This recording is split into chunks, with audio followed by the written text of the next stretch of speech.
medicine. Some medicine are bitter at the beginning. It it's not pleasant. Yeah. But after, when you start to feel the effect, the pleasant effect of Healing, cure, the cure coming. yes. Now then you realize that you were sick and now you are getting healthy, and that cure is good for you, and you like it, you love it. This is the Dean Show. We're at the juice bar here with nothing but beautiful juices, healthy, alternative. I mean, the right way to go ahead and put the right things in your body. And we got a brother here who we're going to ask a very important question. What turned you out to Islam? What turned you out to actually thinking about the purpose of life to now you're actually practicing the purpose of life in the deen? Before, like 6 years ago, I came to this point in my life where I started to think about the purpose of life. And me and my good friend Zlaya, you know him, we started to investigate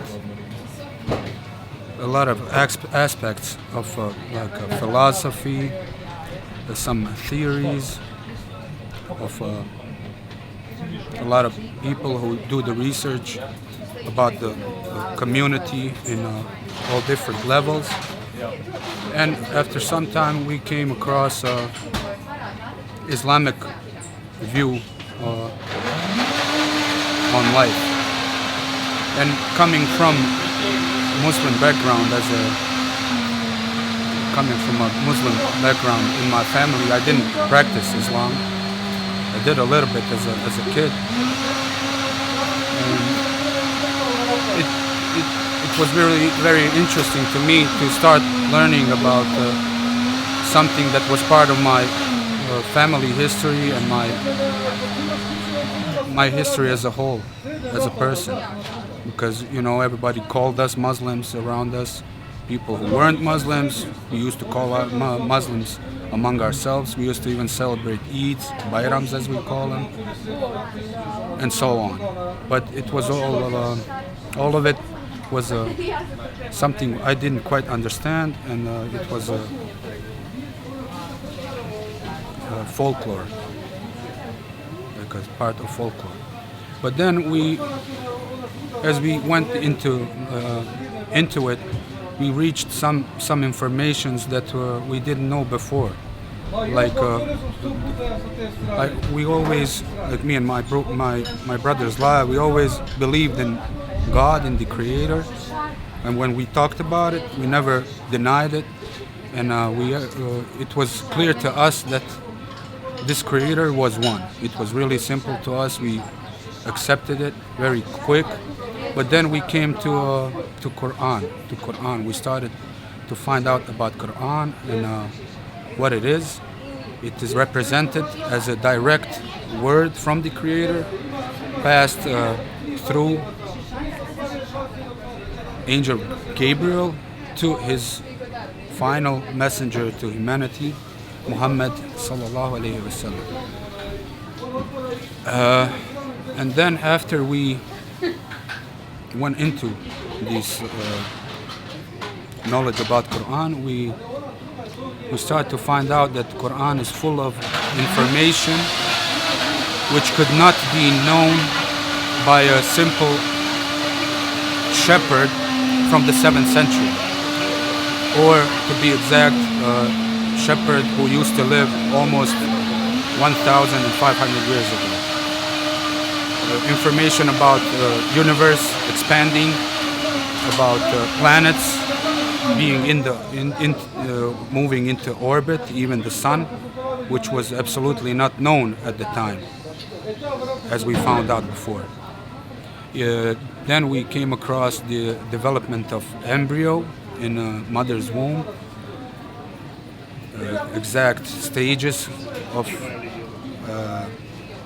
development of embryo, and also, which was very interesting, this one thing about the history, Egyptian hieroglyphs were not known at the time. It was a dead language. It was deciphered, I don't know, maybe 100 years ago, 150 years ago by some, I'm not sure, French scientist. So the hieroglyphs or the ancient Egyptian language was dead at the time of the Prophet Muhammad sallallahu alaihi wasallam. But Quran talks about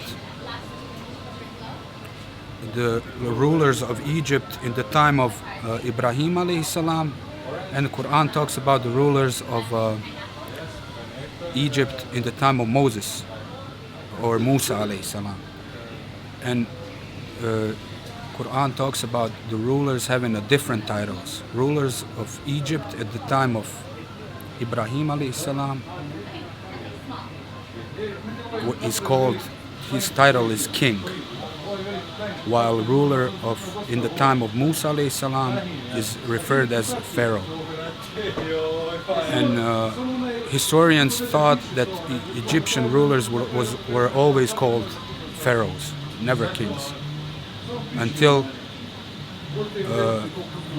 hieroglyphs or ancient Egyptian language was deciphered around, I don't know, maybe 350 years ago, when this knowledge was uncovered that indeed rulers of Egypt at the time of Ibrahim alayhi salam were indeed called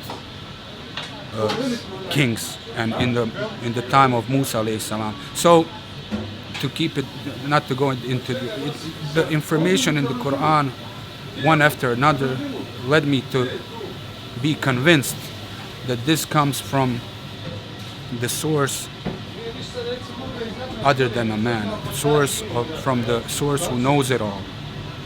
And that source can only be God or Allah, or originator of the heavens and the earth, possesses all the knowledge. And this, I came to a conclusion that this could be only from that source. So when I was convinced about that, then I came to this other conclusion that if I trust this source, I trust this source with the other things.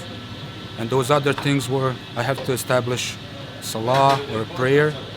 I have to do things which it or he tells me to do, and avoid things which he tells me to avoid. Even if I didn't like it at the beginning, it was strange to me because I grew up and I got accustomed to different things. But I was convinced this comes from something supernatural, something which is all-powerful, all-knowing, and I had to submit to this source. And when I started to practice Islam, or these commandments and advices, and to absorb these informations which were given to me at the time, immediately I started to feel peace in my life. At first, before peace, to feel purpose of my life. Why am I here? And it was a tremendous joy to feel to come to the purpose of your life, to finally find out and to be convinced, not only to believe, but to be convinced. Why are we here? Why are we living here? And why are we dying? Like, everything is explained, everything makes sense. And Allah says in the Quran, I have not made jinn or mankind except to worship me. What advice do you have for other people who are seeking that peace that you have now in Islam, and who are seeking purpose, and they're listening to you? They might be Serbian, Croatian, from the Balkans. What advice do you have for the world out there? My advice, if they are seeking for the truth sincerely, they should first of all, before I started to come to Islam, I did believe in God. I did believe in God, and I did ask Him to guide me. So that maybe to them it sounds, maybe they don't want to do it, maybe they don't believe in God right now. But to those who do, even to those who don't, think about it. Think about it.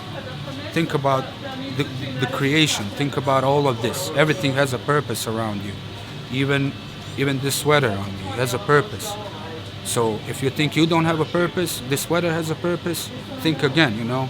And you will come to the conclusion after a sincere reflection upon it, you will come to the conclusion that there is a God, there is a creator. And if you are sincere and you want guidance to the truth, ask him to guide you, and I'm sure he will. That's my advice. And even if some things, if you don't like them at the beginning, you shouldn't go to what I like and don't like, but go for what is true and what is false. Go for the truth, you know. Go for the proof. What is the evidence? What is the proof? The things that guide you to the truth, not the things that goes with your passions and desires or whatnot. I like it, I don't like it. This is what got me into Islam. I mean, some stuff at the beginning I didn't quite understand. I didn't like it. It was hard, but I knew it was truth. And after a while, some medicine are bitter at the beginning. You know, it's not pleasant. Yeah. But after, when you start to feel the effect, the pleasant effect of Healing, the the cure coming. yes. Now then you realize that you were sick and now you are getting healthy, and that cure is good for you and you like it, you love it. Islam is that cure. Islam Yes, is that it is. medicine for the heart, for the soul, and we'll leave you with that homework. Ask the Creator alone, the one who created you, for guidance. Ask me, why am I here? What's my purpose? And be sincere and genuine, courageous to go ahead and continue investigating with the reliance on the one who created you, with no intermediaries, no secretary in the middle, just the one God, the one Creator. We'll see you next time. Peace be with you. Assalamu alaikum.